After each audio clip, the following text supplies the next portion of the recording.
2021 में तमिलनाडु में जो विधानसभा इलेक्शन हुई थी उसमें बीजेपी को सिर्फ 4 ही सीट मिली थी, जबकि टोटल 234 सीटें हैं तमिलनाडु विधानसभा में। लेकिन उसी को बीजेपी की बहुत बड़ा जीत माना गया था, क्योंकि 2021 की पहले की 3 विधानसभा चुनाव जो कि 2006, 2011 और 2016 में हुआ था, उसमें हर बार बीजेपी को 0 सीट ही मिली थी। यहाँ तक कि 2021 की चुनाव भी बीजेपी तमिलनाडु की ही और एक पार्टी एआईएडीएमके के साथ गठबंधन में लड़ी थी और सिर्फ 20 ही सीटों में कैंडिडेट दे पाई। तमिलनाडु के करंट सीएम एम.के. स्टालिन तो यहां तक बोल दिए कि बिना गठबंधन के बीजेपी वहां पे एक सीट भी नहीं जीत सकती। लेकिन जब तमिलनाडु में बीजेपी का प्रदर्शन इतना खराब है और बिना गठबंधन के चुनाव दरिया पार होना मुश्किल है, तो फिर बीजेपी अचानक 2024 की इतनी बड़ी और इंपॉर्टेंट लोकसभा इलेक्शन से पहले एआईएडीएमके के साथ अपना गठबंधन क्यों तोड़ दिया, और वो भी अपने पार्टी की उस नेता के अन्नामलाई के लिए जो खुद पिछले इलेक्शन में हार चुका है, जिसका पॉलिटिकल करियर महज 4 से 5 साल की है और जिसका कोई फैमिली या अदर पॉलिटिकल बैकग्राउंड भी नहीं है। इसके मेनली 3 रीजंस हैं और तीसरा रीजन सबसे इंपॉर्टेंट है। लेकिन ये रीजंस बताने से पहले कुछ फ्लैशबैक भी जरूरी है।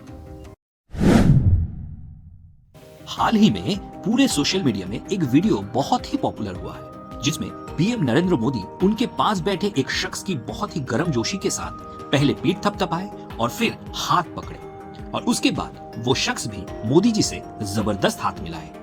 ये वीडियो तमिलनाडु की एक सभा की है और मोदी जी के पास बैठा ये शख्स तमिलनाडु में बीजेपी के स्टेट प्रेसिडेंट है। नाम है कुप्पुसामी अन्नामलाई। ऐसा नहीं है कि सिर्फ इस वीडियो की वजह से अन्नामलाई चर्चे में है, इससे पहले भी कई बार उन्होंने सुर्खियां बटोरे हैं। डीएम के नेताओं की सनातन हिंदू विरोधी बयानों पे कड़ी प्रतिक्रिया देना, तमिलनाडु के बीजेपी के सहयोगी एआईएडीएमके के पुराने नेता और तमिलनाडु के सीएम रह चुके अन्नादुराई की आलोचना, इन सब कारण से अन्नामलाई पहले से ही विवादों से घिरे हुए हैं।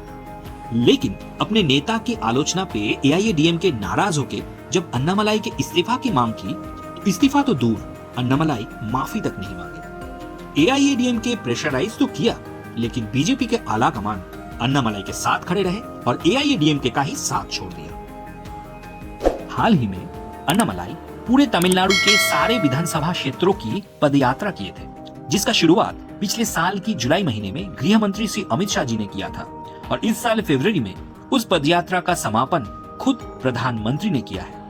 इससे पता चलता है कि अन्नामलाई बीजेपी के लिए कितना इंपॉर्टेंट है और खासकर नरेंद्र मोदी और अमित शाह उनको कितना पसंद करते हैं।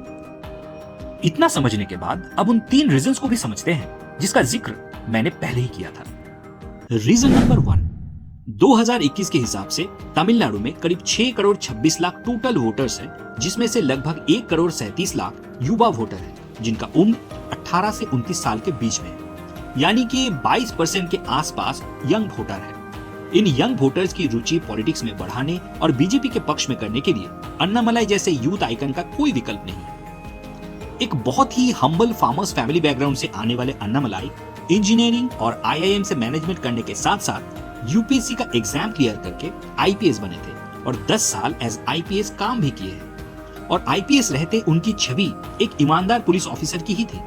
यहाँ तक कि 2016 की 26 जुलाई कर्नाटका की उडुपी जिला में जब वो एसपी थे और उनका ट्रांसफर होने वाला था, तो उनके ऑफिस के बाहर लोकल लोगों की बड़ी भीड़ जम गई और देखते ही देखते भीड़ प्रदर्शन में उतर आई। डिमांड ये था कि एसपी साहब यानी अन्नामलाई की ट्रांसफर रोकनी पड़ेगी। वहां के लोग एसपी साहब को छोड़ना नहीं चाहते थे, ऐसी है उनकी पॉपुलैरिटी। हाल ही में पूरे तमिलनाडु की जो दौरा उन्होंने किया, उसमें काफी भीड़ दिखी और स्पेशली युवाओं का खासा योगदान रहा।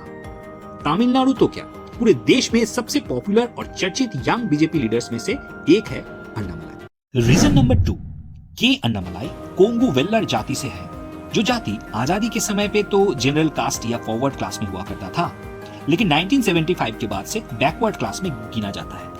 तमिलनाडु एक ऐसा स्टेट है जहां पे लगभग 68% लोग ओबीसी कैटेगरी से बिलोंग करते हैं, और अन्नामलाई का बैकवर्ड क्लास से होना ऑब्वियसली ओबीसी वोट का बड़ा अंश सुनिश्चित करता है।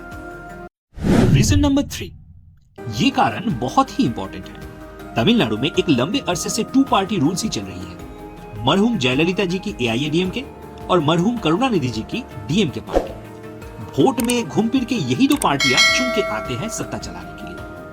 कांग्रेस और बीजेपी जैसी बड़ी नेशनल पार्टियों की वहां पे लिटरली कोई प्रेजेंस ही नहीं है। डीएमके और एआईएडीएमके की गठबंधन की साथी बनके ही इन दोनों नेशनल पार्टियों को खुश रहना पड़ता है। लेकिन बीजेपी की सेंट्रल लीडरशिप और थिंक टैंक इस एग्जिस्टिंग पॉलिटिकल सिस्टम को चेंज करना चाहते हैं। दक्षिण भारत में, खासकर तमिलनाडु में अपना स्ट्रॉन्ग बेस बनाना चाहते हैं। खुद की वोट बैंक, जो 2021 की तमिलनाडु इलेक्शन में सिर्फ 2.6% ही था, उसको कई गुना बढ़ाना चाहते हैं। इसके लिए उन्होंने लॉन्ग टर्म प्लानिंग और स्ट्रेटेजी भी तैयार की है और उसके तहत strong local leadership, independent party line, common Tamil people के बीच अपने आइडियोलॉजी का ज्यादा प्रसार और स्ट्रॉन्ग प्रेजेंस बढ़ाना बीजेपी की प्राथमिकता है। ये सारे काम अन्नामलाई बखूबी से निभा पा रहे हैं। खुद एक पॉपुलर यूथ आइकन तो है ही, जिनका इमेज बहुत क्लीन है। बीजेपी के संगठन को काफी मजबूती से बड़ा किया है।